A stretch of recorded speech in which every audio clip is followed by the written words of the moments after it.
देखिए ध्यान से, ज्यादा बात नहीं, फटाफट देखिए ध्यान से कैसे बनेगा। देखो ध्यान से, फिजिक्स का सबसे इंटरेस्टिंग चैप्टर हम लोग पढ़ने जा रहे हैं जिसका नाम है कैपेसिटेंस। क्या है? कैपेसिटेंस। ठीक है, देखना ध्यान से। ठीक है, सबसे इंपॉर्टेंट कैपेसिटेंस होता क्या है?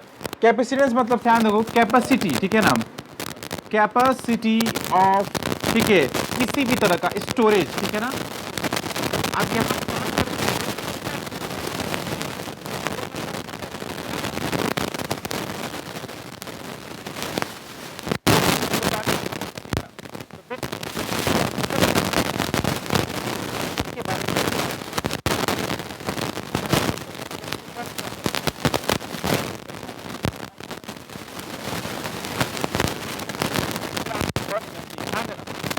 हम क्या बोले? देखो ध्यान से, इलेक्ट्रिकल कैपेसिटी क्या है?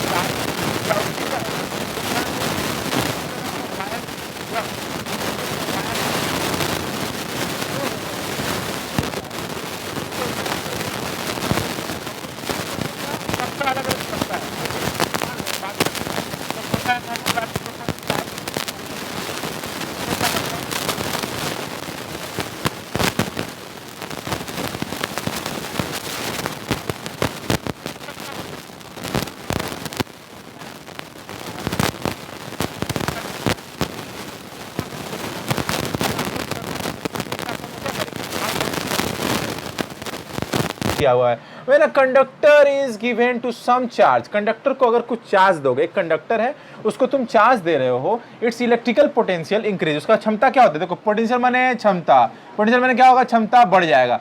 जैसे ही तुम कोई कंडक्टर को चार्ज दे रहे हो उसका क्षमता बढ़ जाता है। If a charge Q is given to the conductor, raise its potential by V, V बढ़ जाएगा, मान लो हम यहाँ V मान लेते हैं, V मतलब potential, then it is found that Q is directly proportional to V, मतलब समझ में समझना ध्यान से, अगर किसी भी कंडक्टर का चार्ज बढ़ाओगे तो पोटेंशियल बढ़ेगा, चार्ज घटाओगे तो पोटेंशियल घट जाएगा, ठीक है ना।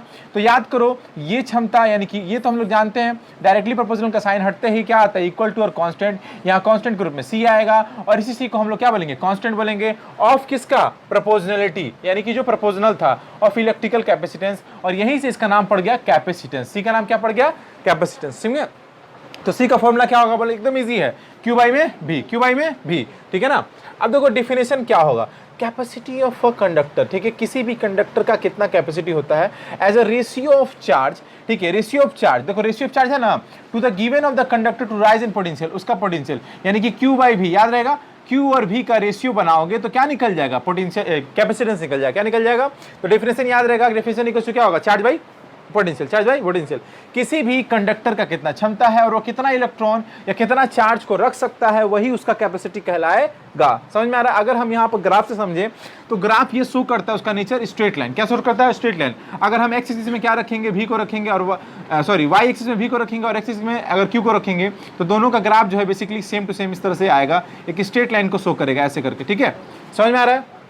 अब देखिए ध्यान से, क्लियर हुआ? इलेक्ट्रिकल कैपेसिटी क्या होता है? Electrical capacity of a conductor is numerically equal to the charge required to raise its potential by unity. Unity क्या होता है? इकाई, ठीक है, यानी कि यूनिट ग्रुप से, ठीक है, एक एक करके 1 बाई 1 अगर हम किसी का भी, ठीक है, किसी का भी पोटेंशियल बढ़ाएंगे तो capacitance is positive in quantity. ध्यान देना, एसआई यूनिट में कोई भी तरह का कैपेसिटेंस क्या होता है? फराड में होता है। क्या होता है? फराड में। याद रहेगा, फराड यानी कि यूनिट है, कैपेसिटेंस का यूनिट क्या होगा? Farad. 1 farad equals to 1 coulomb by में वोल्ट। देखो ध्यान से, कूलम किसके लिए? चार्ज के लिए। वोल्ट किसके लिए? पोटेंशियल के लिए। तो क्या होगा? Q बाई V, और ये किसके लिए हो जाएगा? कैपेसिटेंस के लिए। तो कैपेसिटी बेसिकली यही बताएगा कि कैपेसिटी किसी का भी रिप्रेजेंट किस में होगा? फराड में, ठीक है। चार्ज को किस में रिप्रेजेंट करेंगे? कूलम में। पोटेंशियल किस में रिप्रेजेंट करेंगे? वोल्ट में। ये तो याद ही है सबको।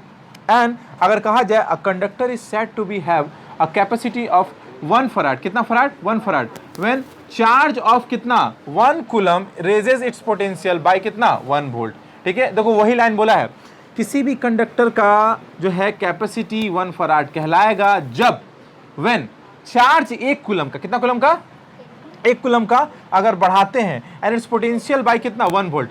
अगर ये मान लो क्या कंडक्टर है बेसिकली, ठीक है ना, इसके अंदर का पोटेंशियल मान लो पहले 50 वोल्ट था, इसको बढ़ा के 1 वोल्ट बढ़ा दिया, मतलब 51 हो गया, कितना हो गया 51 वोल्ट हो गया। और इसके अंदर चार्ज जो जा रहा था 100 गो कूलम चार्ज जा रहा था, इसको ही बढ़ा के एक कर दिए, तो डेफिनेटली इसके अंदर का कैपेसिटी कितना बढ़ेगा 1 फराड का। कितना फराड का 1 फराड का। फराड कुछ नहीं है, कैपेसिटी को डिफाइन करने वाला चीज है। जैसे केजी क्या होता है, कोई भी मास को वेट को मापता है बेसिकली, ठीक है। सेंटीमीटर किसको मापता है, लंबाई को मापता है। सेकंड किसको मापता है, टाइम को मापता है। उसी तरीके से यहाँ पर क्या होता है, वोल्ट और क्या बोलते हैं, चार्ज को हम लोग रिप्रेजेंट करते हैं, ठीक है। अब देखिए कुछ यूनिट देख लीजिए फटाफट जल्दी से। Smaller unit of a capacitance क्या होता है, माइक्रो फराड। देखो माइक्रो का बेसिकली ऐसे करके ऐसे लिख दोगे माइक्रो, ठीक है। माइक्रो फराड इक्वल्स टू 10⁻�6, ठीक है। नैनो फराड मतलब 10⁻�9, ठीक है। माइक्रो फराड, देखो माइक्रो मैंने 2 बार, तो बेसिकली माइक्रो मिलके क्या होगा, -6 और -6 मिलेगा तो कितना होगा, -12 होगा ना। तो -12 को बोलते हैं पीको, क्या बोलते हैं बेसिकली, पीको फराड। क्या बोलेंगे, यानी कि 2 को माइक्रो फराड मिल जाएगा तो क्या बन जाएगा, पिको फराड। क्या बन जाएगा।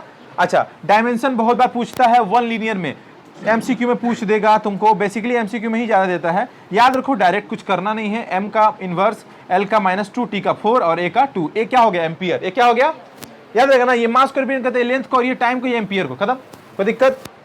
अब देखो यहां से यहां तक समझ में आया है, कोई दिक्कत नहीं है। कैपेसिटी क्या है, बेसिकली क्या है, कैपेसिटी किसी प्रकार के स्टोर करने की क्षमता होती है, इसे क्या बताया, कैपेसिटी, जो किसको बताता है, चार्ज को बताता है, और कितना वोल्टेज, कितना पोटेंशियल, कितना क्षमता उसका बढ़ाया गया है, वो किसको बताएगा, उसका कैपेसिटी को बताएगा, ठीक है। बेसिकली हम लोग कैपेसिटी कहाँ देखें, कंडक्टर, या हम लोग बोल सकते हैं कि किसी तरह का कैपेसिटेंस को हम लोग कहाँ देखे हैं, तो उसको देखे हैं सबसे ज़्यादा यूज़ होने वाला फैन में। जो कैपेसिटर यूज होता है, इसको हम लोग कंडेंसर भी बोलते हैं, कैपेसिटर भी बोलते हैं। उसके अंदर कुछ नहीं, प्लेट लगा रहता है, ऐसे करके प्लेट लगा रहता है, उस प्लेट में चार्ज को रखा जाता है, यानी कि चार्ज आकर के स्टोर होता है। और वही प्लेट जब खिया जाता है, मतलब उसमें यूज करते करते खराब हो जाता है, तो हमको कैपेसिटर चेंज करना पड़ता है, यानी कि पंखा का स्पीड स्लो हो जाता है। बताएंगे दिखा करके प्रैक्टिकली, आगे बढ़ाएंगे, जब चैप्टर को आगे बढ़ेंगे तो समझ में ज़्यादा अच्छा से आएगा। अब देखो capacity of an isolated spherical conductor, ठीक है ना। आइसोलेटेड का मतलब होता है अकेला, स्फेरिकल का मतलब गोल, कंडक्टर मतलब एक ऐसा कंडक्टर जो बेसिकली क्या है, स्फेरिकल है, इस तरह से गोल है, ठीक है।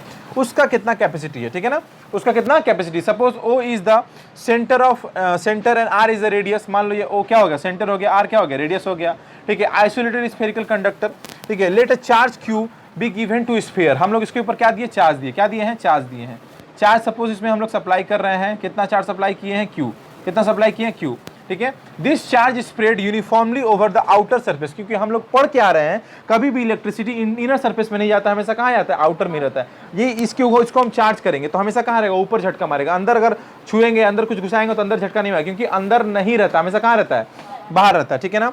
अब देखो of sphere and whether the sphere is क्या, होलो और सॉलिड, या तो अंदर खोखला हो या अंदर से क्या है, भरा हो, उससे कोई मतलब नहीं है। देयरफॉर इसीलिए potential at every point on the surface on the sphere is same, यानी कि हर पॉइंट पे पोटेंशियल सेम रहेगा, क्योंकि सब जगह चार्ज क्या है, बराबर है। अगर इस एरिया का बात करते हैं यहाँ भी सेम चार्ज है, इस एरिया का बात करते हैं यहाँ भी सेम चार्ज है, इस एरिया का बात करते हैं यहाँ भी सेम चार्ज है, इस एरिया का बात करते हैं यहाँ भी सेम चार्ज है। सब जगह सेम चार्ज होने की वजह से कहीं पर भी ऐसा नहीं है कि यहाँ पोटेंशियल ज़्यादा होगा, यहाँ कम होगा। सब जगह भी सब जगह चार्ज क्यू होगा। समझ में आ रहा है, मतलब कोई चेंजमेंट नहीं होगा, क्योंकि यूनिफॉर्म है। ये स्फीयर कोई भी स्फीयर हो जाता है, बेसिकली कोई भी तरह का स्फीयर होगा, बेसिकली वो हमेशा क्या रहेगा, जैसे ये देखिए स्फीयर है पूरा, अगर इसमें हम लोग चार्ज डिस्ट्रीब्यूट करेंगे तो इसके आउटर सरफेस पे ही रहेगा, कभी भी अंदर नहीं जाता है, कभी भी अंदर नहीं रहेगा। याद रखना कहाँ रहेगा, आउटर सरफेस पे, ठीक है। अब इसमें तुमको टच करोगे बेसिकली अंदर, यहाँ पर तुमको झटका मारेगा, ठीक है। लेकिन अगर इसी को खोखला करके पहले ही, ठीक है, और अंदर एक नॉर्मली होता है ना, जो जिसको हम लोग बोलते हैं टेस्टर नहीं आता एक ठो, बेसिकली टेस्टर लगा के टच करोगे तो अंदर किसी प्रकार का उसमें टेस्टर में बत्ती नहीं जलेगा। पता है क्यों, क्योंकि अंदर चार्ज नहीं गया है। चार्ज कहाँ है, ऊपरे रह गया है। कभी भी चार्ज अंदर नहीं जाता है, याद रखना ये बात, हमेशा कहाँ रहेगा, बाहर सरफेस पर रहेगा, अंदर कभी नहीं जाएगा। तो हम अगर इसका क्षमता निकालना चाहेंगे तो कैसे पता चलेगा, ऊपर सरफेस से पता चलेगा। अच्छा खास बात है, अगर यहाँ क्यू चार्ज है तो यहाँ भी क्यू, यहाँ भी क्यू, यहाँ भी क्यू, सब जगह क्यू रहेगा। अगर इसका पोटेंशियल भी है तो इधर का सब जगह पोटेंशियल क्या रहेगा, सेम रहेगा, कभी भी चेंज नहीं होगा। ये बात याद रहे, कभी भूले ना, ठीक है ना। नेक्स्ट देखिए ध्यान से, ठीक है। As the sphere behave, as the क्या, sphere behave as if the entire charge we are concentrated at the centre. पूरा चार्ज कहाँ, मतलब अपना वजन दे रहा है, ये नहीं कि यहाँ इकट्ठा है, वजन अपना पूरा दम कहाँ लगाएगा, पूरा फोर्स किधर लगाएगा। पढ़ा है ना इलेक्ट्रिक इंटेंसिटी में कि हर चार्ज किधर फोर्स लगाता है, याद है। स्फेरिकल सरफेस में अंदर फोर्स लगाता था सेंटर में, तो फोर्स लगाएगा and the of the sphere and therefore the potential at any point on the surface और स्फीयर और in free space equals to, formula हम लोग को पता है, v इक्वल्स टू 1/4 q/r, याद है? ये किसका फॉर्मूला होता है? ये होता है पोटेंशियल का। याद रखो फोर्स का फॉर्मूला होता था 1/4πε0 q1 q2/r²। उसी तरीके से इलेक्ट्रिक इंटेंसिटी का फॉर्मूला होता था 1/4πε0 q बाय में क्या r², याद है? ठीक है, और इसके बाद यहाँ पर पोटेंशियल में क्या आएगा बोलो, 1/4πε0 q/r हो जाएगा। सब में एक एक कम होते रहता है, ठीक है। अच्छा, ये है पोटेंशियल का फॉर्मूला, ये है c इक्वल्स टू q/v, पढ़ के आ रहे हैं, ठीक है। कुछ नहीं करेंगे, बस हम लोग इसकी जगह पर क्या बैठा देंगे, v की जगह पर ये पूरा वैल्यू पुट कर दो। देखो ध्यान से, v की जगह पर ये पूरा वैल्यू पुट करोगे, देखो ध्यान से, ये q 4πε0 और r ये नीचे रहेगा तो पलट के किधर चल जाएगा, ऊपर की तरफ। तो जब ऊपर चल जाएगा तो ऐसे ही होगा ना, देखो q, ठीक है, 4πε0 नीचे आ जाएगा ऐसे करके, और नीचे ये वाला बेसिकली q रहेगा तो क्या होगा, q कटेगा कि नहीं कटेगा? अरे ये वाला q नहीं समझ पा रहे हो, देखो ध्यान से, v इक्वल्स टू हम लोग लिखेंगे q, ठीक है, नीचे क्या होगा 4πε0 r। तो ये जब यहाँ तुम पुट करोगे तो ये उल्टा हो जाएगा ना, रिवर्स, नीचे वाला ऊपर, ऊपर वाला नीचे, तो बेसिकली q नीचे आ जाएगा, तो ये q खत्म, कोई दिक्कत।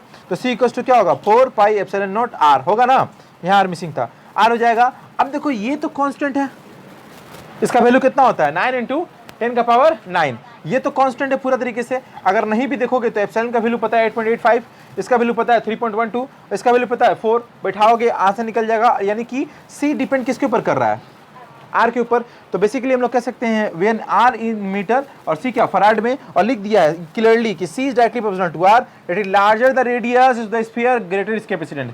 जितना रेडियस बढ़ाओगे कैपेसिटी बढ़ेगा, ठीक है। देखो छोटा वाला पंखा के लिए छोटा कैपेसिटर, ठीक है, बड़ा वाला पंखा के लिए बड़ा कैपेसिटर, ठीक है, और बड़ा पंखा के लिए बड़ा कैपेसिटर, बड़ा मोटर लगाना है हमको, बड़ा कैपेसिटर। यानी कि समझ रहे हो, क्षमता के हिसाब से हम लोग क्या बढ़ा रहे हैं, कैपेसिटी को बढ़ा रहे हैं। बस यही सीखना है यहाँ पे। अभी भी नहीं समझे, समझ में आया हम क्या बोलना चाह रहे हैं? कोई दिक्कत? क्लियर हुआ है? बाकी हम लोग नेक्स्ट वीडियो में समझेंगे।